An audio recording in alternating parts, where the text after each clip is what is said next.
Hello সবাইকে, আশা করি সকলেই ভালো আছেন। আমরা যখন ক্লায়েন্টকে মেইল করি, আমরা কিন্তু সচরাচর বুঝতে পারি না যে ক্লায়েন্ট আমাদের মেইলটা পড়েছে কিনা। বিকজ আমরা যদি অন্ধভাবে মেইল করতে থাকি, তাহলে আমরা এখানে বেশ ভালো কিছু করতে পারবো না।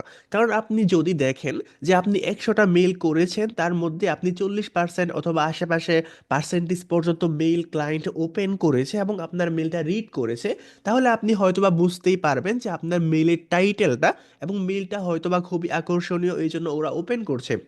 বাট আপনি যদি দেখেন যে আপনার মেলটা ওপেন হচ্ছে হয়তোবা 10% অথবা তার চেয়ে একটু বেশি কম, তাহলে আপনাকে অবশ্যই মেলের টাইটেলটা এবং মেলের সাবজেক্টটা হয়তোবা আপনাকে চেঞ্জ করার জন্য, চেঞ্জ করার দিকে মনোযোগী হতে পারে। তো এই জন্য আপনার মেলটা ক্লায়েন্ট রিড করেছে কিনা এইটা জানা কিন্তু অনেক বেশি ইম্পর্ট্যান্ট। তো এইটা আমরা কিভাবে জানবো? এইখানে দেখতে পাচ্ছেন যে কোনো সিগন্যাল আমি পাচ্ছি না, বাট আমি যদি ভিন্ন একটা মেইলে চলে যাই, সেন্ড বক্সে আমি চলে আসলাম, এবং এইখানে আপনি দেখতে পাচ্ছেন যে এখানে ডবল চিহ্ন দেওয়া আছে এবং এইখানে হচ্ছে একটা টিক মার্ক দেওয়া আছে। দুইটার মানেটা কি? আমি যদি এখানে মাউসটা রাখি, তাহলে দেখতে পাচ্ছেন যে এখানে আমাকে বলতেছে যে এই যে মেলটা, আমি মেলটা করেছিলাম রিড ইউর ইমেইল 10 আওয়ার্স এগো, অর্থাৎ 10 ঘন্টা আগে আমার মেলটা ওপেন হয়েছে। এবং আমি যদি এইখানে মাউসটা রাখি, তাহলে দেখতে পাচ্ছেন উনি আমাকে বলতেছে যে এই যে মেলটা has not read your email, অর্থাৎ এই মেইলে আমি যে মেইলটা করেছিলাম ক্লায়েন্ট আমার মেইলটা পড়ে নাই। অর্থাৎ আমি কিন্তু খুব সহজেই জানতে পারতেছি এবং খুব সহজেই বুঝতে পারতেছি যে ক্লায়েন্ট আমার মেইলটা পড়েছে নাকি পড়ে নাই, আমার সাবজেক্টটা আপডেট করা প্রয়োজন আছে কিনা।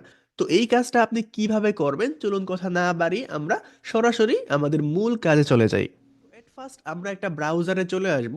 ব্রাউজারে চলে এসে এইখানে আমরা লিখব email, email tracker, email tracker for Gmail. এটা যখন আমরা লিখবো, আমরা এখানে ক্রোম এক্সটেনশনটা পেয়ে যাব, that's name email tracker for Gmail. আমরা এটাকে একটা ট্যাবে ওপেন করে নিব, এন্ড দেন আমরা এটাকে অ্যাড টু ক্রোম করে নিব।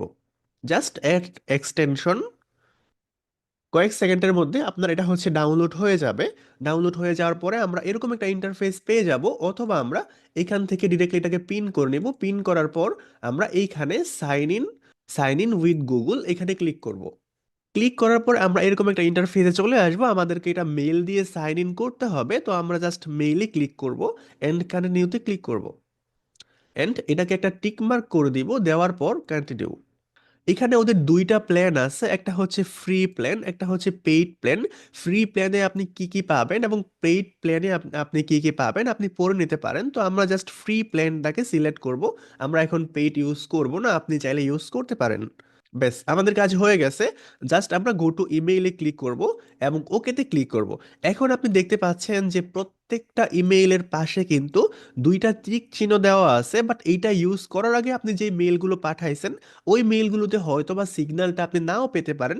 বাট বর্তমানে এই এক্সটেনশনটা এড করার পরে থেকে, এখন থেকে আপনি যেই মেইলগুলো পাঠাবেন, প্রত্যেকটা মেইলের এখানে কিন্তু দুইটা টিক চিহ্ন শো করবে। একটা টিক চিহ্নর মানে হচ্ছে আপনার মেইলটা সঠিকভাবে পৌঁছেছে, এবং আরেকটা টিক চিহ্ন গ্রিন হওয়ার মানে হচ্ছে আপনার মেইলটা ক্লায়েন্ট পড়েছে।